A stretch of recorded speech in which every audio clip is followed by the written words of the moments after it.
एबे बहुत भल फूलकोबी मिलूची आउ आपण फूलकोबी रे से गोटे प्रकार तरकारी कि भजा खाई खाई जदि बोर हो गलानी आ फूलकोबी रे जदि किछि टेस्टी खाइबा पई चाहूचंती ताहले ए वीडियो को शेष पर्यंत देखंतु।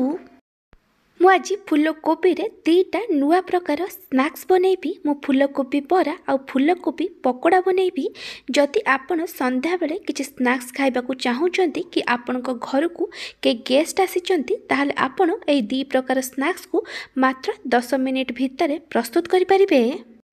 मु एठी आपण को देखै दउची ए फूलकोबी पकोड़ा केते क्रिस्पी अछि।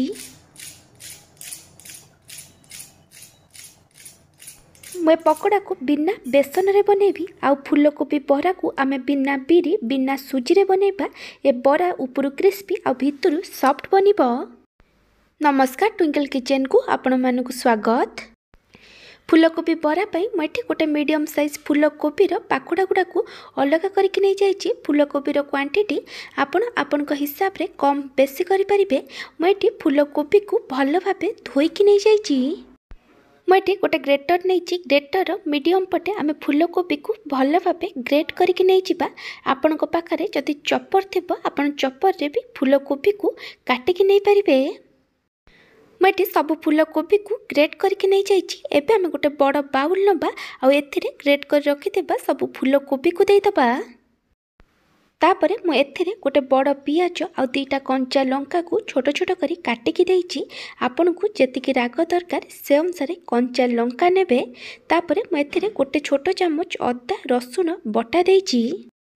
तापरे मु एथिरे गोटे छोट चामच जुआनी देइछि। जुआनी खाइबा हजम करिबारे सहाय्य करिताए आ ए बरारे जुआनी रो टेस्ट भी बहुत भलो लागिताए।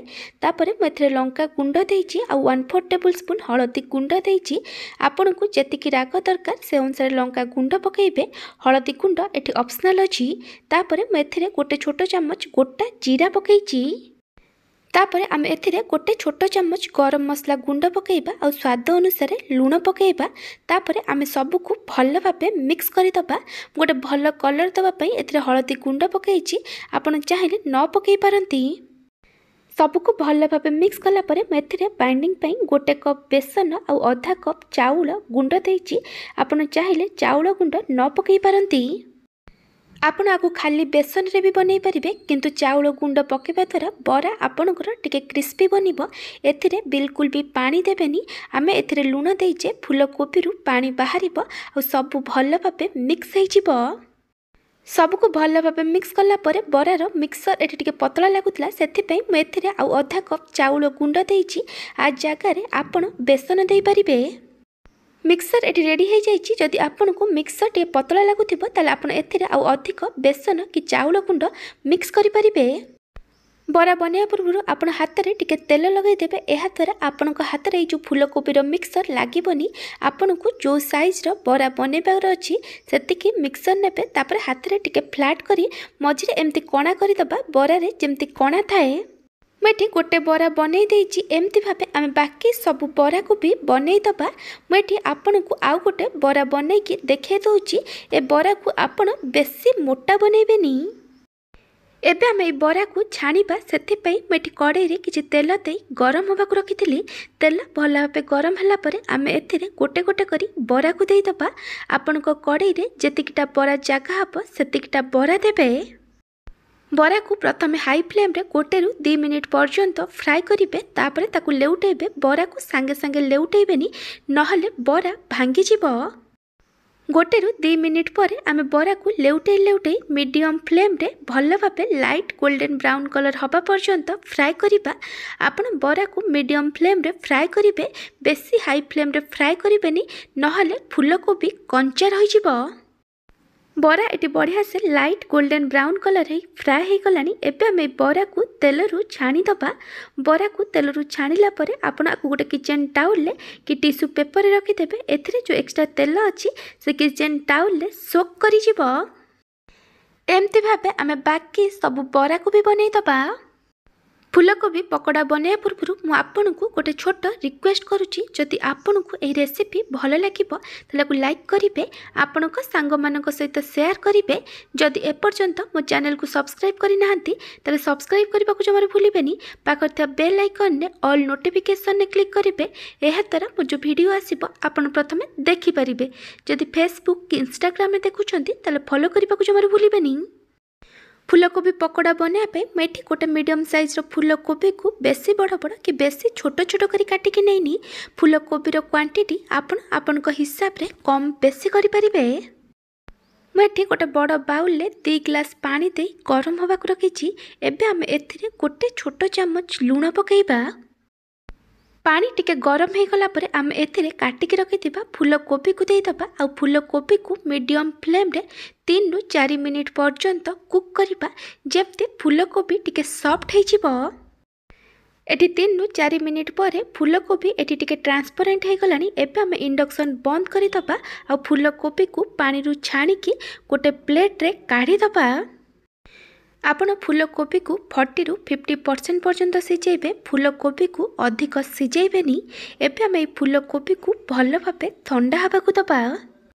फूलकोबी ठंडा होउथिबा भितरे चलंतु एबे आम गोटे बैटर बनेबा सेति पई मटे गोटे बड़ बाउल ले गोटे कप कॉर्नफ्लोर देइची तापर म एथिरे आधा कप मैदा देइची कॉर्नफ्लोर जगह रे आपण चाउल गुंड नै परिबे तापर आम एथिरे स्वाद अनुसार लुण पकेइबा तापर मु एथिरे गोटे छोट चम्मच काश्मीरी लंका गुंड देइची ए बेसी राग न थाए फूलकोबी पकोड़ा को गोटे भल कलर दबा पई मु काश्मीरी लंका गुंड पकेइची आ जगह रे आपण लंका गुंड आ गोटे पिंच रेड फूड कलर पकई परिबे।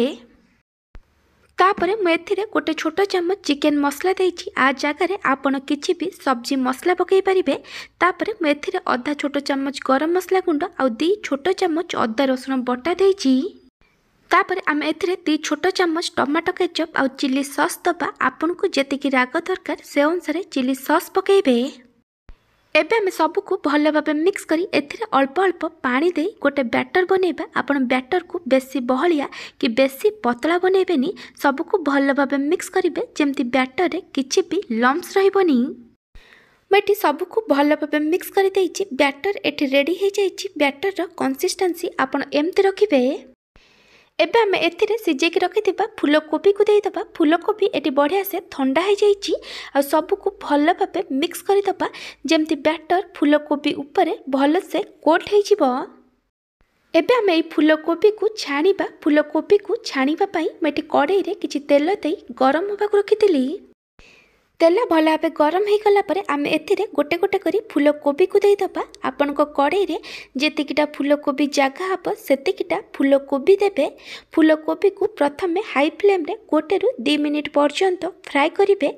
फूलकोबी को सांगे सांगे लेउटेबेनी नहले फूलकोबी उपरे जो कोटिंग अछि से छाड़ी जिवो।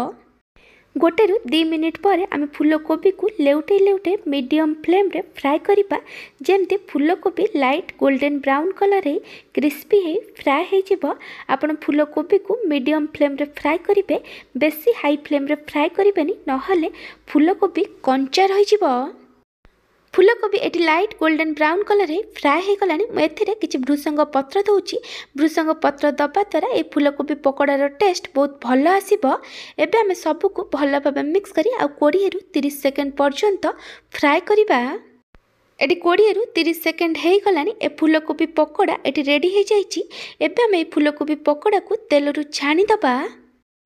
फूलकोबी पकोड़ा को तेल रु छाणिला परे आपण किचन टाउल कि टिश्यू पेपर रखिदेबे। एहा द्वारा एथरे जो एक्स्ट्रा तेल अछि से किचन टाउल ले सोक करि जिवो। एमति भाबे आमे बाकी सब फूलकोबी रे भी पकोड़ा बनै दबा। जदि आपनको ए फूलकोबी बरा आ फूलकोबी पकोड़ार रेसिपी भल लागिथिबो तालाकु लाइक करिवे आपनको सांग मानक सहित शेयर करिवे। जदि एपर्यंत मो चैनल को सब्सक्राइब करि नाहंती ताले सब्सक्राइब करबा को जमार भूलिबेनी पाखर था बेल आइकन ने ऑल नोटिफिकेशन ने क्लिक करिवे। एहा तरह मो जो वीडियो आसीबो आपण प्रथमे देखि परिबे। जदि फेसबुक इंस्टाग्राम रे देखुचंती ताले फॉलो करबा को जमार भूलिबेनी। Thank you for watching.